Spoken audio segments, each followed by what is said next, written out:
The former Prime Minister Tan Sri Muhyiddin Yassin has been charged with 6 counts of corruption and power abuse involving 427.5 million ringgit. The Parti Pribumi Bersatu Malaysia or Bersatu president pleaded not guilty and claimed trial to all 6 counts after the charges were read to him before Kuala Lumpur Sessions Court Judge Azura Alwi. For the first 4 counts, Tan Sri Muhyiddin was charged under Section 23, Subsection 1 of the Malaysian Anti-Corruption Commission Act for using his office or position to get gratification from several entities amounting to over 230 million ringgit. He allegedly abused his position for gratification of 200 million ringgit from Bukhari Equity Syndrome Berhad, 1 million ringgit from Nepturi Syndrome Berhad, 19.5 million ringgit from Mamfor Syndrome Berhad, and 12 million ringgit from one Azman Yusof. If convicted, Tan Sri Muhyiddin faces imprisonment of up to 20 years and a fine of no less than 5 times the amount of gratification or 10,000 ringgit, whichever is higher. He is also facing 2 counts of money laundering involving 195 million ringgit. For these charges, Tan Sri Muhyiddin is accused of receiving proceeds from illegal activities from Bukhari Equity Syndrome Berhad, which was deposited into Bersatu's account. The charge was framed under Section 4, Subsection 1B of the Anti-Money Laundering and Anti-Terrorism Financing and Proceeds of Illegal Activities Act 2001. He faces imprisonment of up to 15 years and a fine of no less than 5 times the amount of gratification or 10,000 ringgit, or whichever is higher if convicted. The court ordered 2 million ringgit bail with 2 local sureties and to have his passport surrendered to the court. The judge fixed 26th of May for mention. The Batu Pahat District Disaster Committee is expected to distribute data cards to household heads of flood evacuees currently taking shelter at temporary relief centres. The move to provide the card was made after the committee found that there were problems, particularly with the registration of victims at the relief centres. Pada peringkat awal di Batu Pahat ni, kami menghadapi masalah yang kritikal, terutama di kawasan bandar dan parit sulung, di mana pada waktu itu, hari pertama sehingga hari kelima itu berlaku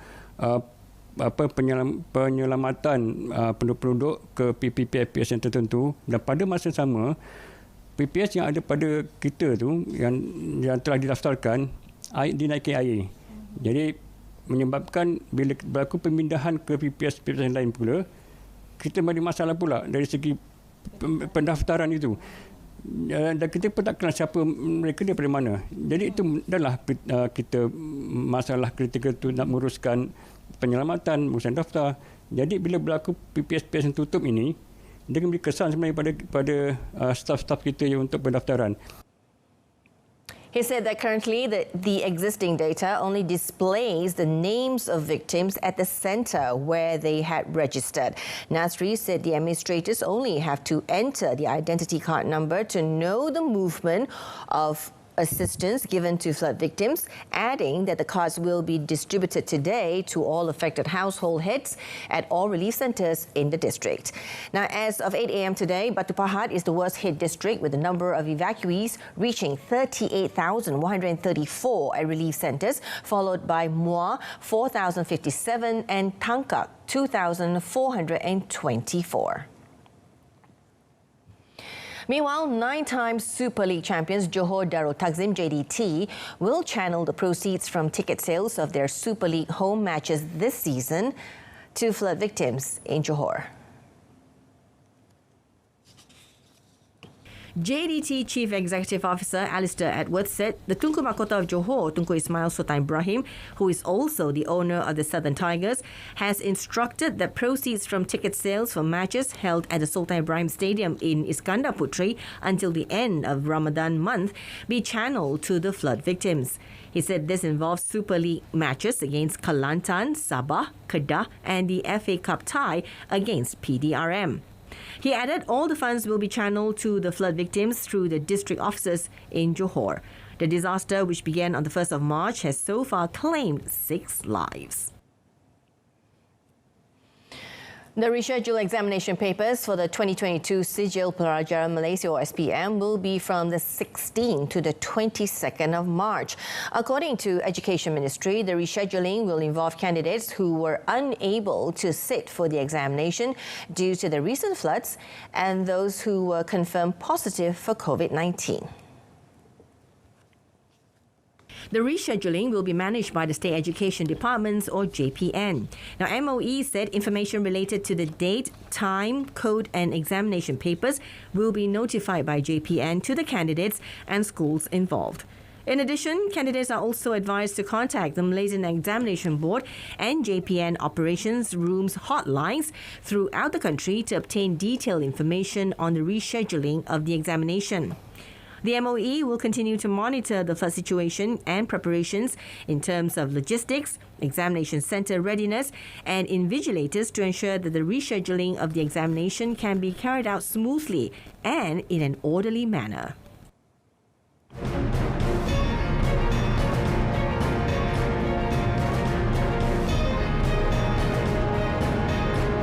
Still to come, Putrajaya mulls the use of EPF fund as emergency loans collateral.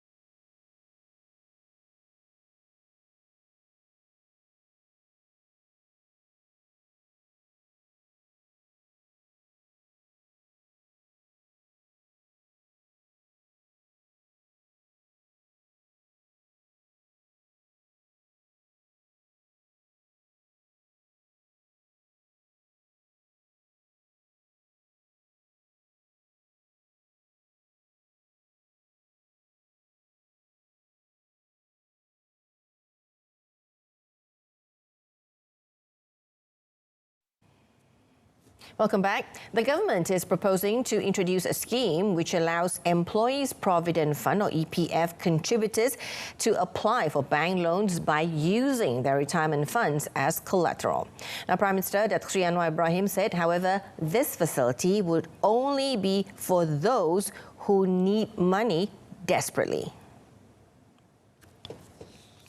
Pada prinsipnya, saya tidak setuju pengeluaran khas dana simpanan persaraan rakyat. Maka saya akan pastikan supaya KWSP memberikan ruang bagi pencarum yang punya wang dan keadaan terdesak, pinjam dari bank ya, dengan kolateral atau jaminan cagaran daripada wang KWSP. According to Datuk Seri Anwar, this was the best way to help contributors in the present circumstances, as many countries which had given relaxations like withdrawals from retirement funds had cancelled such facilities. The Prime Minister said this when winding up the debate on the Supply Bill 2023 in the Terima Rakyat yesterday. Meanwhile, lower starting salaries for those who began their careers before the implementation of the minimum wage in 2013 is among the factors contributing to EPF members aged between 40 and 54 years old having less than 10,000 ringgit in savings. In a statement, EPF said another factor was structural wage challenges, whereby 44% of EPF's contributors earn less than 2,000 ringgit and 81% of them have an income of less than 5,000 ringgit.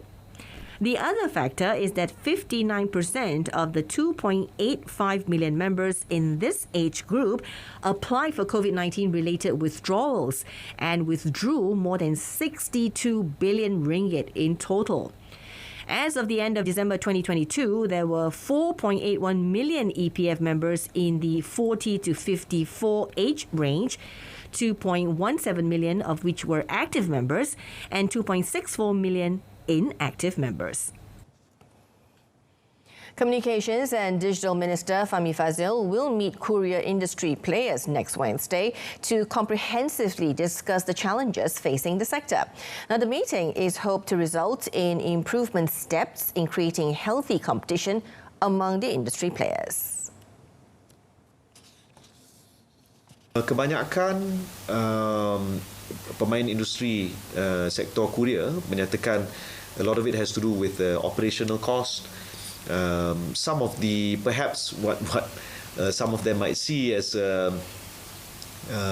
uncompetitive behavior, and some of these things we are looking into, tapi pihak SKMM sedang meneliti dan InsyaAllah kita akan ada sedikit langkah usaha ikhtiar untuk membantu to make a more level playing field.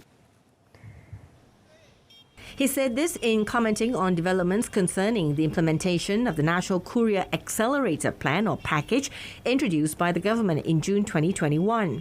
The package is a 5-year action plan aimed at improving the quality of courier services or QoS and smooth coverage to support the growth of the e-commerce industry. Now, Minister in the Prime Minister's Department of Law and Institutional Reform, Datuk Sri Azalina Othman Said, will be the government's representative to Europe, including France, to handle the issue of the Sulu inheritance claims. The Foreign Minister, Datuk Sri Zambri Abdul Kadir, said he may also participate in the case together with Datuk Sri Azalina in the near future. Terima kasih yang berhormat. The minister said it was one of Malaysia's steps going forward after the purported Sulu heirs were seen to be taking advantage of available expertise to pursue their claims, even to the point of forum shopping. Umpamanya yang berhormat, ia bermula di mahkamah Spanyol.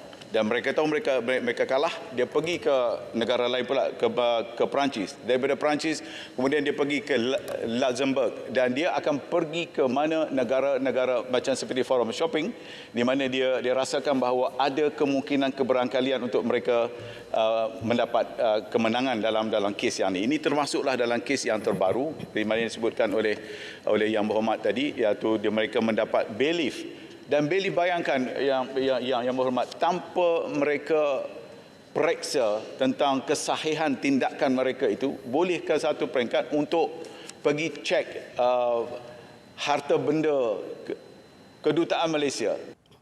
Meanwhile, on the validity of the 1878 agreement, Datuk Sri Zambri said the Sulu Special Secretariat, chaired by Datuk Sri Azalina, was investigating the matter by visiting archives and related areas such as in London, the Philippines and Malaysia.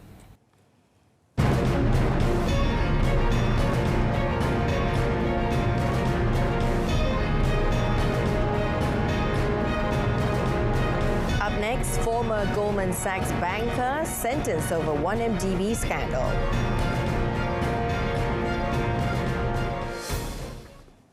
A former Goldman Sachs banker, Roger Ng, was sentenced to 10 years in prison on Thursday after he was convicted of helping loot billions of dollars from Malaysia's 1MDB sovereign wealth fund. A jury in Brooklyn Federal Court last April found Ng, Goldman's former head of investment banking in Malaysia, guilty of helping his former boss, Tim Leisner, embezzle money from the fund, launder the proceeds and bribe government officials to win business. The charges stem from some $6.5 billion in bonds that Goldman helped 1MDB, which was founded to finance development projects in Malaysia, sell in 2012 and 2013. U.S. prosecutors said $4.5 billion of that sum was embezzled by officials, bankers, and their associates in one of the biggest scandals in Wall Street history. According to the Department of Justice, funds were used to buy high-end real estate, jewelry, and artwork, and finance the Hollywood film The Wolf of Wall Street. U.S. District Judge Margot Brody, who imposed the sentence, said Ng and his co-defendants effectively stole money meant for infrastructure and economic development projects to aid the Malaysian people. Meanwhile, Loh Teck Jo, also known as Joe Loh, a financier and suspected mastermind of the scheme, was indicted alongside Ng in 2018 but remains at large. Now, several people have been killed in a shooting at a Jehovah's Witness Center in Hamburg, Germany, with the gunman believed to be among the dead. Now, a police spokesman at the scene said the first emergency calls were made around 2015 GMT after shots rang out at the building in northern Hamburg. Police sounded the alarm for extreme danger in the area using a catastrophe warning app. Residents were warned to stay indoors and avoid the area, police said, adding that streets surrounding the building had been cordoned off. Police did not give an exact death toll, but several German media outlets said at least 6 people had been killed.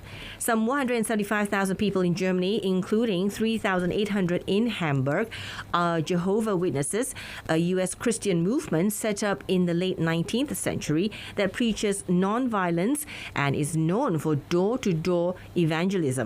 The port city's mayor, Peter Schlesinger, expressed shock at the shooting on Twitter. Sending his sympathies to the victims' families, he said emergency services were doing their utmost to clarify the situation. Retired General Petr Pavel, who was sworn in as the Czech Republic's new president on Thursday, is a war veteran with a pro-Western drive and a passion for motorcycles. Pavel won the January presidential election by defeating billionaire former Prime Minister Andrej Babis in the runoff. True to his military past, the 61-year-old vowed to restore order in the EU and NATO member of 10.5 million people. In the run-up to the inauguration, Pavel proved to be an active president-elect. He attended a security conference in Munich in February and travelled to Czech regions where he had lost to Babis, meeting voters including the poverty-stricken Roma minority. He also repeatedly voiced support for Ukraine and to Taiwan. Born on the 1st of November 1961, Pavel attended both a military grammar school and a military university in the former Czechoslovakia, which was then ruled by Moscow-backed communists. When communism fell in 1989, Pavel left the party but went ahead with the intelligence course. In 2015, he was appointed the head of NATO's military committee, becoming its top military official. With a chest full of decorations, including the U.S. Legion of Merit and France's Croix de Guerre for bravery, Pavel retired from the army in 2018. Now, the United Nations has bought a ship to remove oil and avoid a potentially catastrophic spill from a tanker decaying for years off the coast of war-ravaged Yemen. The UN Development Programme said it signed a contract to purchase a crude carrier from major tanker company Euronav that will head to Yemen to remove the oil from the beleaguered FSO Safer. The 47-year-old ship has not been serviced since Yemen's devastating civil war broke out in 2015 and was left abandoned off the rebel-held port of Hodeidah, a critical gateway for shipments into the country heavily dependent on emergency foreign aid. We hope, if all things go according to plan, that the operation of the ship-to-ship transfer would actually commence in early May. This would obviously be a major breakthrough after so many have worked so hard for so long to try and bring the international community together around this emergency operation. UN officials have voiced fears that the ship would crumble, unleashing an oil spill that would severely impair foreign aid and cost some $20 billion to clean up. The Safer contains 1.1 million barrels of oil, 4 times as much as that spilled in the 1989 Exxon Valdez disaster, one of the world's worst ecological catastrophes. An ecological disaster could also clog the Bab al-Mandab Straits between Africa and the Arabian Peninsula, taking a major toll on the global economy by holding up the Suez Canal. U.S. startup Relativity Space has called off the planned debut launch of its 3D printed rocket in Florida. The California-based organization said it was concerned over issues with fuel temperature of its rocket. Relativity said it delays a key test of the company's new strategy for cutting manufacturing costs. The Terran 1 rocket is 110 feet tall, and 85% of it is made with a 3D printer. The company said the next launch attempt is scheduled for tomorrow. Relativity is one of a few U.S. rocket startups competing to meet demand for cheap launch services. The firm believes it can make cost savings by using giant robotic 3D printers to simplify rocket production lines. Most of its rivals, including Elon Musk's SpaceX, have focused on building rockets that are reusable. Relativity's Terran 1 launch aims to prove the companies believe its 3D printed structure can cope with the forces involved. Launch demand is currently driven by firms like SpaceX, OneWeb, and Jeff Bezos' Amazon. Now, those firms want to send thousands of internet beaming satellites to low Earth orbit over the next few years. Peru yesterday returned a collection of 73 Roman coins, some from the 2nd and 4th centuries, to the Italian embassy in Lima. Now, the coins were seized from a Peruvian woman in 2021 at the international airport in Cusco, a tourist hub and gateway to the world-renowned Machu Picchu Inca citadel. Peru's Deputy Foreign Minister Ignacio Higueras told reporters that the collection of 73 coins are part of Italian heritage. Higueras said the valuable collection is made up of 42 coins from the Imperial Roman era of the 2nd and 4th centuries. The other coins were from the medieval, Renaissance and Byzantine periods in Italy, comprising a collection with more than 1,000 years of history. A handful of silver coins were shown to reporters, some with the profile of a Roman citizen, others containing just letters. Italian Colonel Lanfranco Di Sibio said the coins were seized from a Peruvian woman who had arrived at the Cusco airport from Italy. He said the coins have great historical and cultural value, while praising international cooperation in the fight against illicit trafficking in cultural assets. Italy's ambassador to Peru, Giancarlo Maria Curcio, said thanks to the collaboration between Peru and Italy, these 73 coins will return home.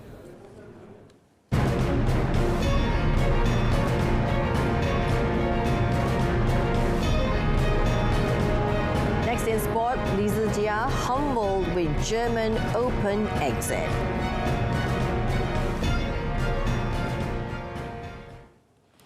National top men's singles shuttler Li Zijia continued to struggle in his game as he bowed out of the German Open second round last night.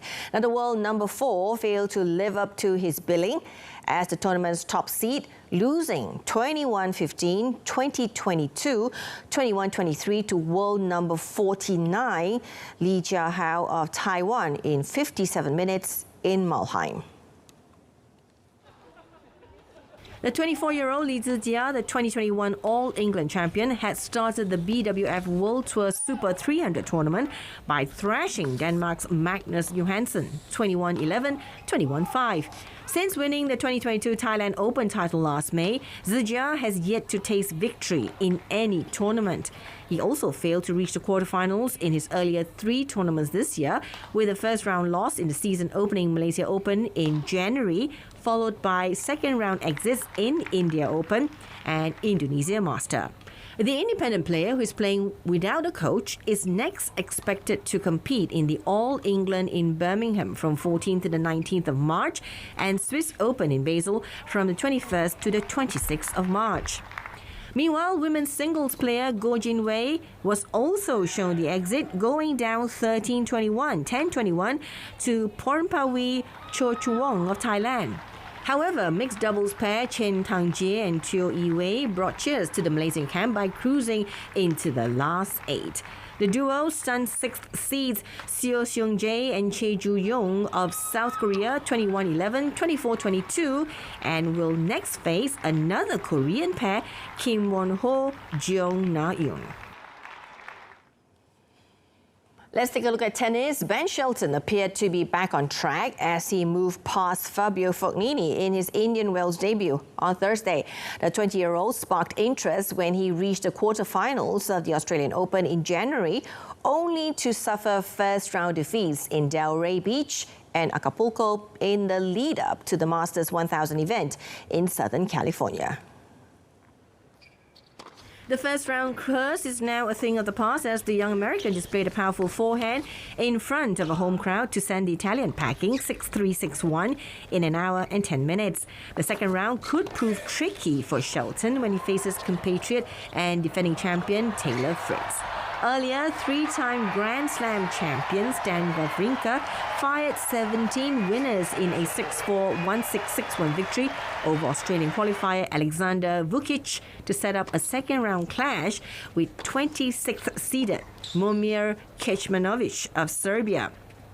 Wawrinka, a former world number 3, now ranked 100th, has had 2 left knee and 2 left foot surgeries since he reached the Indian Wells and Roland Garros finals in 2017. But he arrived in California desert where he's playing for the first time since 2019, having reached the quarterfinals at Rotterdam and Marseille. Now, former world number 1 Andy Murray of Britain took on Argentina's Thomas Martin Echeverry, and Dominic Thiem faced France's Adrian Manarino. Final item on cycling, young Dutch rider Olaf Kooi took his first significant road victory in the sprint at the end of the 5th stage of Paris-Nice as Tadej Pogačar retained the overall lead on Thursday. Now, the pack was all together as the longest stage of the race reached the finish in Saint-Paul-Trois-Châteaux. Kooi, a 21-year-old who rides for the powerful Jumbo-Visma team, burst away from established sprinters Dane Mats Pedersen of Trek Segafredo and Belgium Tim Merlier of Soudal Quick-Step. Pedersen had edged out Kooi at the finish of the second stage. As the sun finally came out, the pack of 148 rode the 212.4 kilometer stage at a languid pace. The Frenchman David Gaudu of Groupama, in second place overall, edged Pogačar in the sprint with 57 kilometers to go to claim 6 seconds and cut the overall lead to 6 seconds. He increased his edge over reigning Tour de France champion Jonas Vingegaard, a Dane who also rides for Jumbo, to 46 seconds. The race heads for the hills for the last 3 stages, starting today with a rolling 197.4 kilometer ride from Touvez to Le Caux-Celou. And that ends updates at noon. Wrapping up with a recap of our top story, Tan Sri Muhyiddin Yassin charged with 6 counts of corruption and power abuse.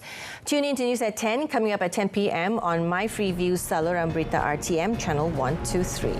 You can stream the channel on YouTube or RTM Click's web portal and mobile app. I'm Jessica Lee. Have a good day.